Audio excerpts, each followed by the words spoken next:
Hello everyone, welcome back to my YouTube channel Commerce Vidya. This side Professor Rohit Kapoor and today we will be starting with our new chapter Retirement of a Partner. मैंने last videos में आपको बताया admission कैसे होती है, profit sharing ratio change कैसे होती है, गुडविल की कैलकुलेशन कैसे होती है. आज हम एक फुल फ्लेज चैप्टर का स्टार्ट करने वाले हैं, that is retirement of a partner. जब एक पार्टनर रिटायर होता है तो पार्टनरशिप पे क्या इफेक्ट पड़ता है और कौन कौन सी चीजों पे इफेक्ट पड़ता है. ध्यान से समझना, एमसीक्यूज लॉजिक पे ही आते हैं. पहले लॉजिक समझना, सारे चैप्टर का मीनिंग क्या है, उसके बाद आप कोई भी एमसीक्यू और क्वेश्चन आराम से कर पाओगे. रिटायरमेंट ऑफ अ पार्टनर, इसका क्या मतलब हुआ कि अब एक पार्टनर, हमारी एक ऑर्गेनाइजेशन है जिसमें एक्स वाई जेड, ये तीन बंदे काम कर रहे हैं, ये पार्टनर्स हैं. अब पॉइंट ये है कि ये तीन पार्टनर हैं और जेड छोड़ रहे हैं, इसको होना है रिटायर.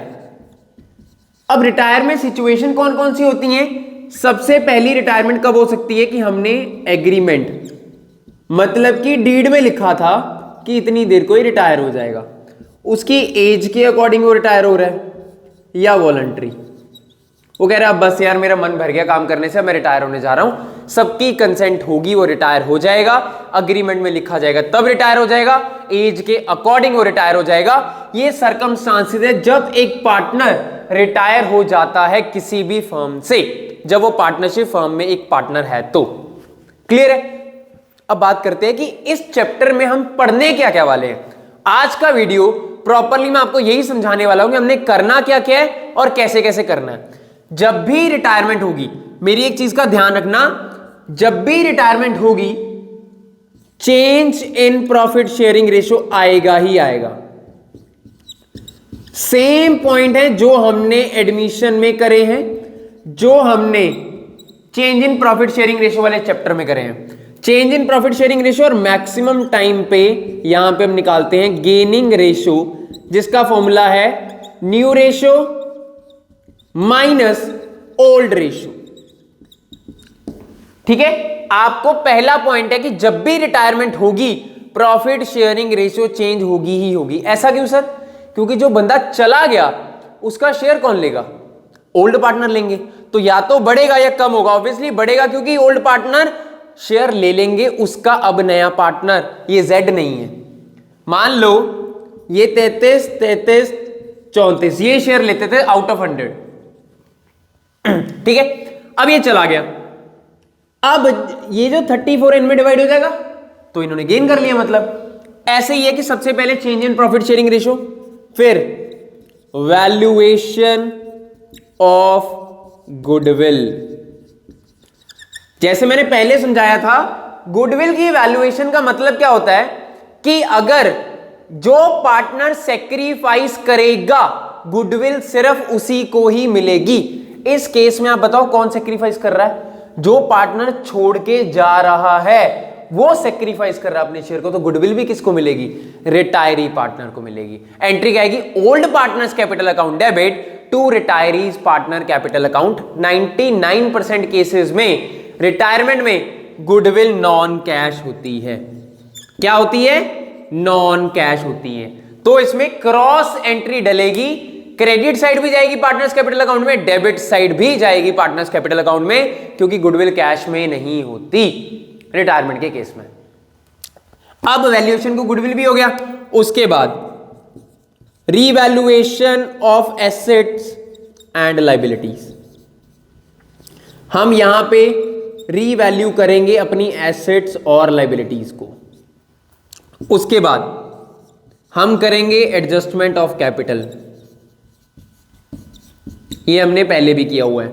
इसके बाद हम करेंगे एक्युमुलेटेड रिजर्व्स ट्रीटमेंट. सारे रिजर्व जो पहले, मतलब एग्जैक्ट एडमिशन ही है रिटायरमेंट. एग्जैक्ट डिफरेंस सिर्फ इतना है कि अब एक पार्टनर छोड़ के जा रहा है, अब जो छोड़ के जा रहा है गुडविल हमें उसको देनी है. देगी कौन? Old partner. सेकेंड पॉइंट इसमें चेंज क्या आता है? इसका कभी भी बैलेंस कैरी डाउन नहीं होगा, इसको पेमेंट करनी पड़ेगी। या तो जो रिटायर हो गया उसको तुरंत पे कर दो, नहीं करना उसका लोन खड़ा कर दो, नहीं करना आधा कैश दे दो आधा लोन खड़ा कर दो, जो आपको ठीक लग रहा है वो करो, बट इसका बैलेंस कैरी डाउन नहीं हो सकता क्योंकि ये पार्टनर रहा ही नहीं। जो पार्टनर होता है उसका ही बैलेंस कैरी डाउन होता है पार्टनर्स कैपिटल अकाउंट में। जो पार्टनर नहीं है उसका या तो लोन अकाउंट होगा या उसको पेमेंट टू कैश या टू बैंक करके खत्म कर दो। सिर्फ ये डिफरेंस आता है एडमिशन और रिटायरमेंट में, इसके अलावा कोई डिफरेंस नहीं आता। हम same as it is question करेंगे, एज इट इज क्वेश्चन करेंगे जैसे हमने एडमिशन का किया है, बस वहां पे एक पार्टनर एडमिट हो रहा है, यहां एक पार्टनर छोड़ के जा रहा है। सेम रिवैल्यूएशन अकाउंट बनाएंगे जैसे मैंने फुल फ्लेज क्वेश्चन में करवाया था एडजस्टमेंट ऑफ कैपिटल में, फिर पार्टनर्स कैपिटल अकाउंट बनाएंगे, फिर बैलेंस शीट बनाएंगे, और बैलेंस शीट में जेड का पार्टनर का कैपिटल का बैलेंस नहीं जाएगा क्योंकि ये रिटायर हो चुका होगा।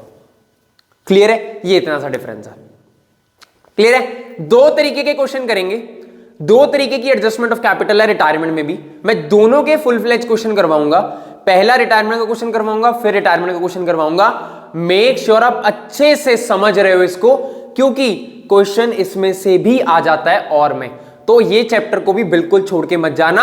और अगर आपने ये दो क्वेश्चन कर लिए जो मैं करवाने वाला हूं, आपका 90% चैप्टर कंप्लीट हो जाएगा। मैं आपको पहले टफ क्वेश्चंस करवा रहा हूं सीबीएसई में जो आ चुके हैं, या आपकी बुक के जो लास्ट में प्रैक्टिकल प्रॉब्लम्स हैं, मैं वही करवा रहा हूं। ठीक है, चलो stay connected with commerce Vidya. Tomorrow I will come up with a question जिसमें सारी चीजें हम करने वाले हैं डिटेल में। कैसे रिवैल्यूएशन अकाउंट बनेगा रिटायरमेंट का, कैसे पार्टनर्स कैपिटल बनेगा, कैसे बैलेंस शीट बनेगी, और वो बैलेंस शीट कैसे मैच होगी। ठीक है, चलो stay connected. Thank you everyone.